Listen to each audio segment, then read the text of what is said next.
Hello, my name is T.S. Akers, and I am the Curator of Collections for the McAllister Valley of the ancient and accepted Scottish Rite of Freemasonry. Typically, I'm dealing with Masonic artifacts relating to Freemasonry in Indian Territory and Oklahoma, but today I'll be speaking about one of my other passions, which is the British Empire and Freemasonry in particular. The title of this presentation is The Legacy of Regimental Lodges. A few pages into Rudyard Kipling's Kim, the story of the orphaned son of an Irish color sergeant and nursemaid set in India following the Second Afghan War is the following passage. O'Hara drifted away till he came across the woman who took opium and learned the taste from her and died as poor whites do in India. His estate at death consisted of 3 papers. One he called his ne veriter, because those words were written below his signature thereon, and another his clearance certificate. The third was Kim's birth certificate. Those things, he was used to say in his glorious opium hours, would yet make little Kimball a man. On no account was Kim to part with them, for they belonged to a great piece of magic, such magic as men practice over yonder behind the museum in the big blue and white Jadugar, the magic house as we name the Masonic Lodge. Considered to be Kipling's masterpiece, Kim also highlights the spread of Freemasonry to the far-flung corners of the world. As the British Empire began to expand, so did Freemasonry.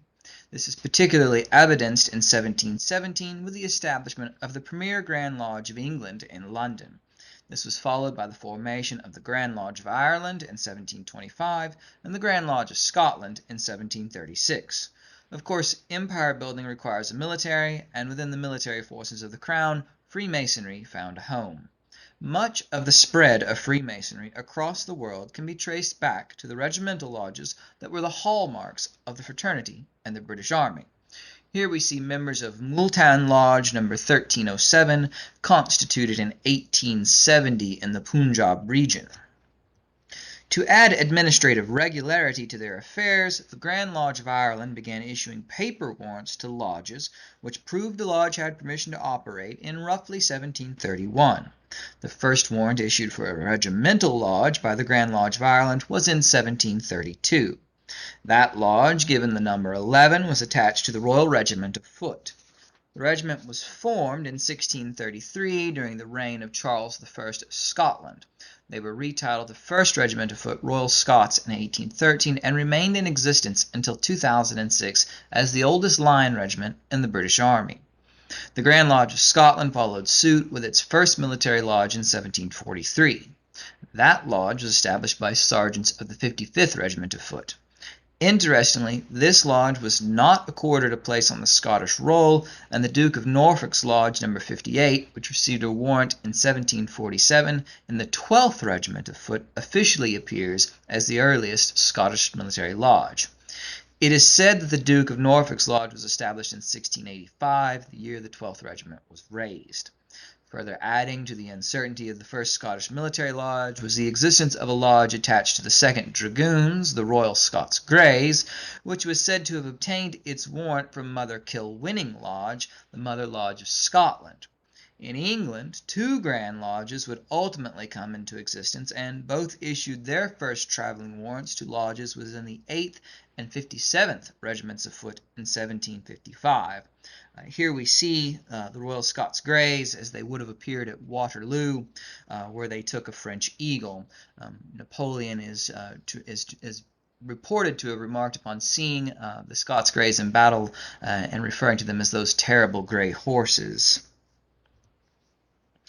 The issues in determining exactly which regimental lodge was first established by the Grand Lodge of Scotland highlight an early problem with such lodges.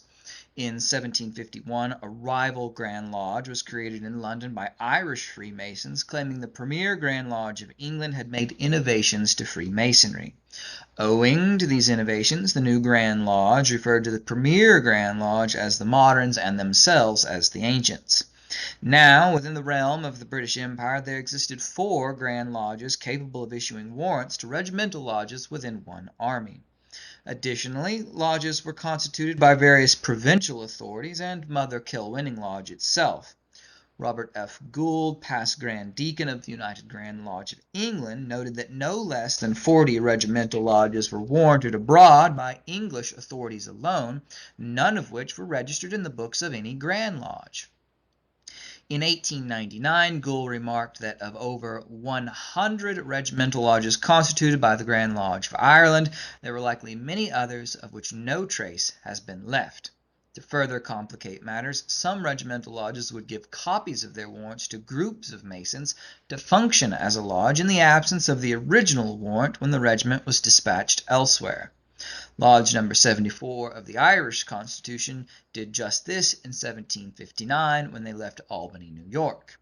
When considering the ambulatory nature of regimental lodges scattered across the British Empire, making for regular reports their constituting bodies difficult at best, it is easy to understand how lodges could come in and out of existence without detailed records.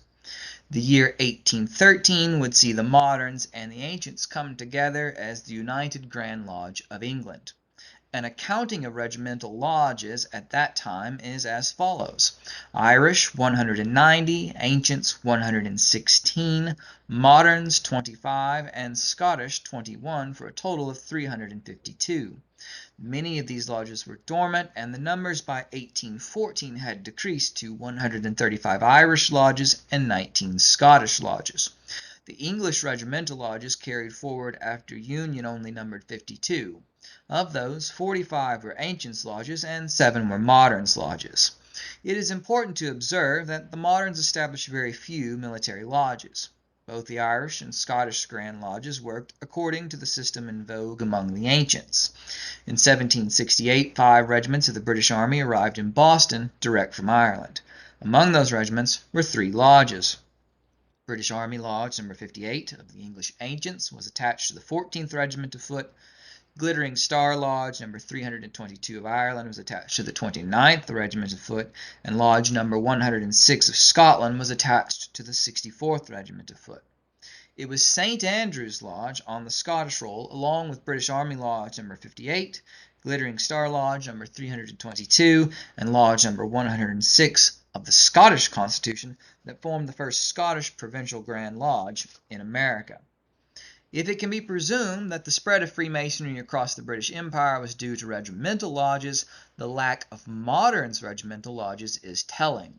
According to Jessica Harlan Jacobs, the predominance of the ancients was due to their willingness to accept members from across the middling ranks of society. While the ancients would take tradesmen and professionals, the moderns desired a more genteel membership. Here we see an officer of the 29th Regiment of Foot, the Worcestershire Regiment, as they would have appeared in 1842. Of course, it was an Irish regimental lodge which left a lasting mark on American Freemasonry. In 1775, the 38th Regiment of Foot was garrisoned at Castle William in Boston Harbor. Attached to the regiment was Lodge No. 441 of the Irish Constitution. In March of 1775, the Worshipful Master, Sergeant John Batt, initiated Prince Hall and 14 other free black men into the fraternity. The 38th Regiment of Foot left Boston in 1776 as the American Rebellion gained ground. To assist Prince Hall in his Masonic endeavors, those 15 free black men left behind were granted the authority to meet as African Lodge No. 1, though they were prohibited from conferring the degrees of Freemasonry. The inability to confer degrees meant that African Lodge No. 1 had a shelf life, and Prince Hall rightly considered this condition untenable. In 1784, application was made to the Premier Grand Lodge of England, the Moderns, for a warrant that would allow African Lodge to work in all manners as a lodge. It is interesting that Prince Hall, who was initiated into Freemasonry by a lodge adhering to the traditions of the ancients, turned to the Moderns for the necessary paper to allow him to confer degrees under the auspices of African Lodge No. 459. Here we see a Liverpool ware jug. This was recently on display at the National Portrait Gallery in Washington, D.C., and this jug commemorates the 10th anniversary of African Lodge, features Reverend Absalom Jones. And again, as I said, this was on display at the National Portrait Gallery in 2019. One purpose of Freemasonry is to provide a place for young men to interact with men who have seen something of the world and gained life experiences. According to David Riley of Amicable Lodge in Massachusetts, the goal is to provide men with a moral model of healthy, creative, emotionally engaged, and positive masculinity. Additionally, the elders of the fraternity can interact with young Masons in a fashion that allows their ideas and prejudices to be challenged by successive generations. Gould notes that regimental lodges of the British Army were also tasked with strengthening the bonds of friendship, as well as diffusing among the officers, commissioned and non-commissioned, and the rank and file, a spirit of charity, fraternal kindness, and subordination. The composition of regimental lodges was not strictly limited to those serving the Crown.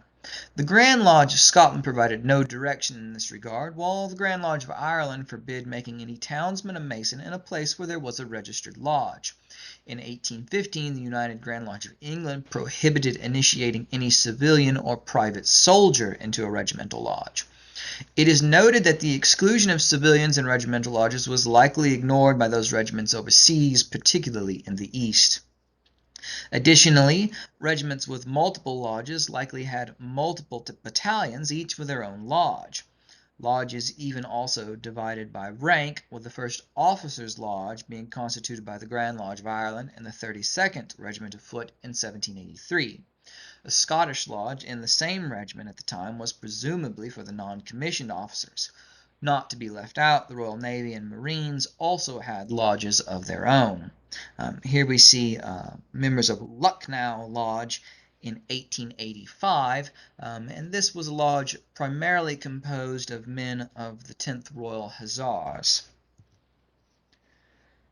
Here is that same lodge now in Rawalpindi in 1910, again primarily composed of members of the 10th Royal Hussars. According to Gould, military lodges were common to the armies of most nations, but were predominantly found within the forces of the British Crown.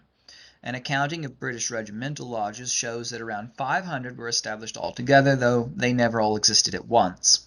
Even the Americans had ambulatory lodges. There were 10 regimental lodges established within the Continental Army. Military lodges did not reappear in the American Army again until the Mexican War of 1846. Of 12 regimental lodges formed during the period, 2 accompanied the army to Mexico.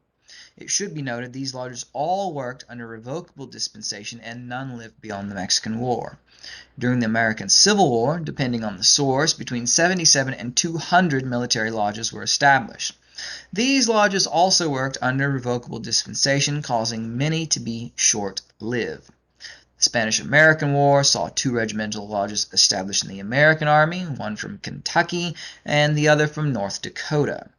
With America's newly acquired empire, the Grand Lodge of California established 3 lodges in the Philippines beginning in 1901, ultimately leading to the establishment of the Grand Lodge of the Philippines. American Grand Lodges established 12 military lodges during the Great War. The charter for the last American ambulatory lodge, Lannick Military Lodge No. 1186, was returned to the Grand Lodge of Texas in 1922. Here we see young servicemen in 1917 at the Guthrie Scottish Rite Temple for one of the reunions there for men to join the Scottish Rite, and this was the Victory class again of 1917. A way Freemasons serving in the military found to congregate together in the 20th century was square and compass clubs. One such club, dominated by Americans in Koblenz, Germany, aided in the establishment of Overseas Lodge No. 40 by the Grand Lodge of Rhode Island in 1919. That lodge still exists, though its charter rests within the state of Rhode Island now.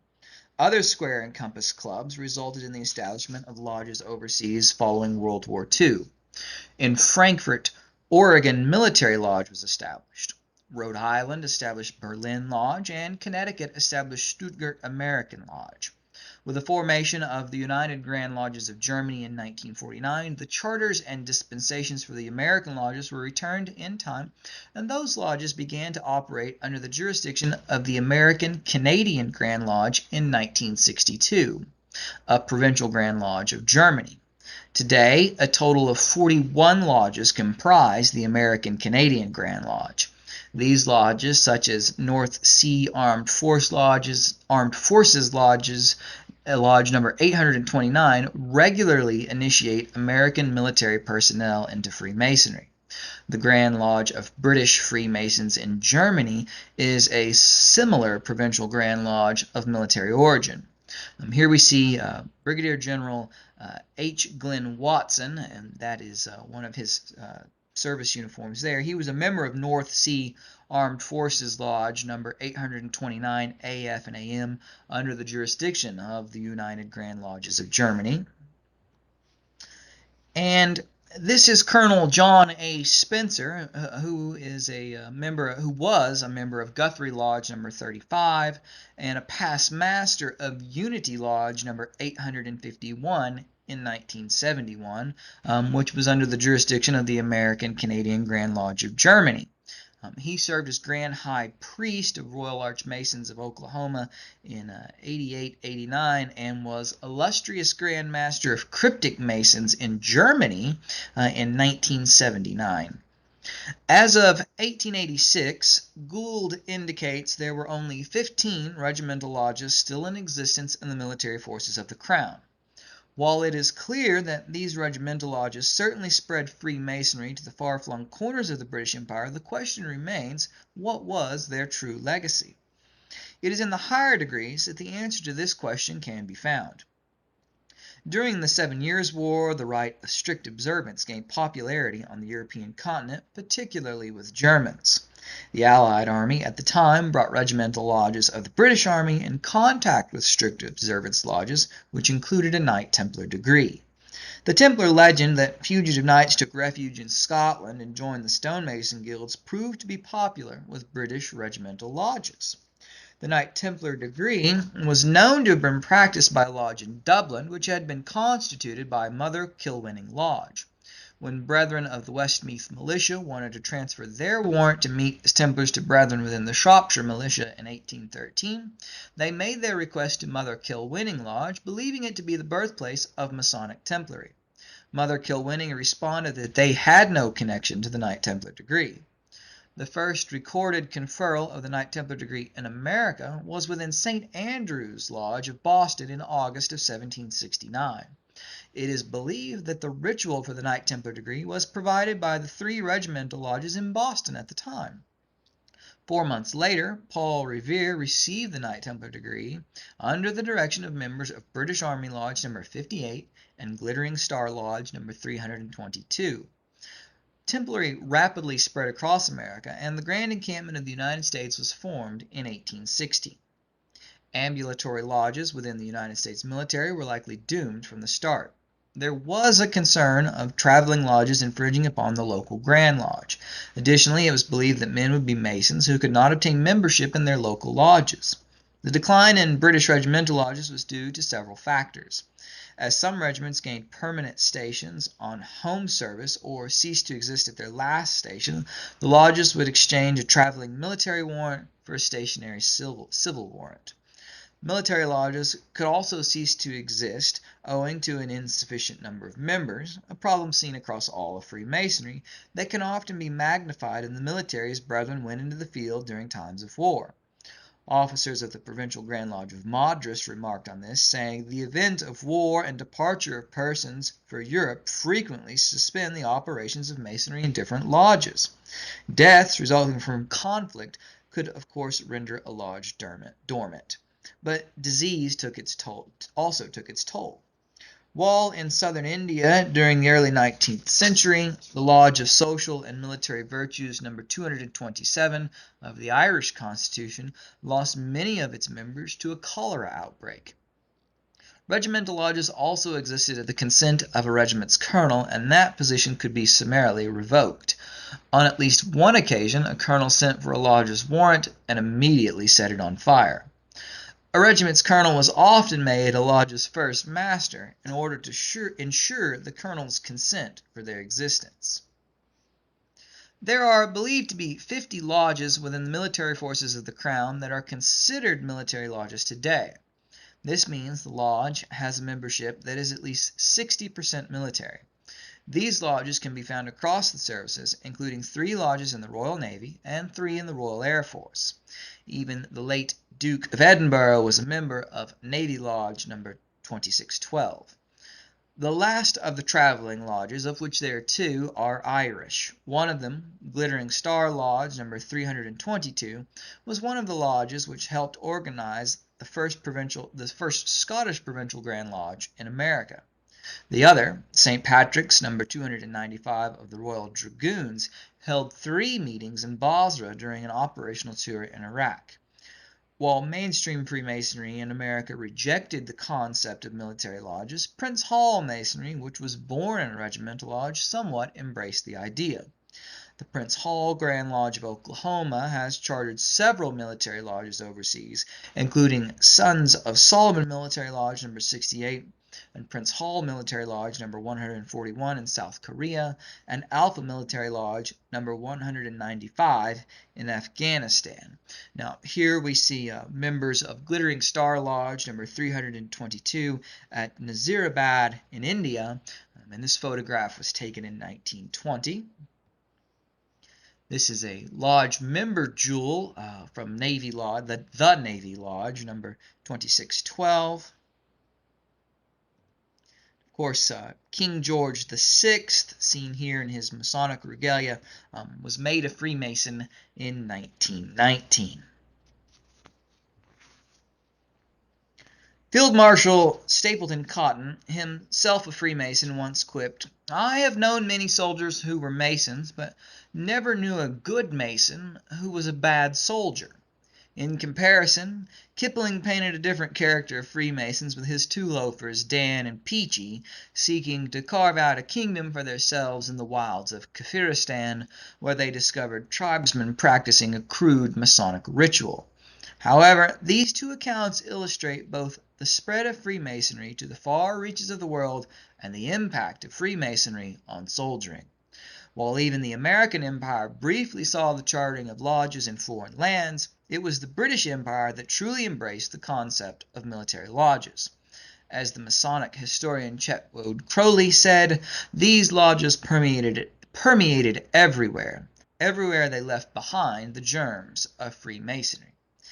As evidenced with the aid of ambulatory lodges within the military forces of the Crown, Freemasonry was able to spread across the globe as the British Empire expanded.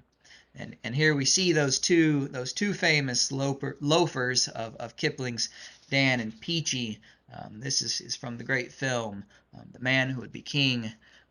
We have there Michael Caine and the late Sean Connery.